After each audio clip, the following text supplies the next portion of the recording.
নমস্কার, আমি মৌকথা। আমার চ্যানেলে সবাইকে স্বাগত জানাই। দেখুন আমাদের জবা ফুল গাছে কিন্তু শিউলি ফুল হয়েছে। মিথ্যে কিন্তু বলছি না। দেখুন দেখলেই বুঝতে পারবেন যে জবা ফুল গাছে শিউলি ফুল হয়েছে কিনা। আমিও ভেবেছিলাম যে জবা ফুল গাছে কি করে শিউলি ফুল আসতে পারে। তারপর ভাবলাম যে আমাদের বাড়িতে তো যেখানে শিউলি ফুলের গাছ রয়েছে সেখানেই জবা ফুলের গাছ রয়েছে। তো ফুল পড়লে স্বাভাবিকভাবে জবা ফুল গাছের উপরেই পড়বে।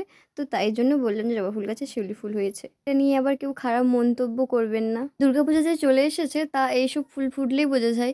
এইসব ফুল বলতে আমি বলছি যে শিউলি ফুল, শালুক ফুল, কাশফুল। আর এই যে শিউলি ফুলের গাছটা দেখছেন এটা তো আমাদের বাড়িতে রয়েছে, অনেকদিন আগেই আপনাদেরকে বলেছিলাম। আর যে ১২ মাসে যে শিউলি ফুল হয় সে গাছও আমি এনেছিলাম, তার ভিডিও করেছিলাম, সেগুলো শেয়ার করেছি চ্যানেলে। যারা দেখেনি তারা চাইলে চ্যানেলে গিয়ে দেখে আসতে পারেন। এই যে শিউলি ফুলের গাছটা দেখছেন এটা কিন্তু আমার মা বসিয়েছিল। অনেকটা সময় আগে যেহেতু বসিয়েছিল তাই জন্য আমি বলতে পারছি না ঠিক কত বছর হতে পারে। তো যাই হোক গাছটা না এতটাই বড় হয়েছে, প্রায় ২ তলা বাড়ি সমান হবে। গাছটাতে না এত পরিমাণে কুঁড়ি হয়েছে, মানে আমি তোমাদেরকে ঠিকভাবে দেখাতে পারছি না। গাছটা যেহেতু অনেকটা উঁচু তাই জন্য আমি ঠিকঠাক করে ধরতেও পারছি না। ওটা না আমি প্রায় ৩-৪ দিন আগে করেছিলাম।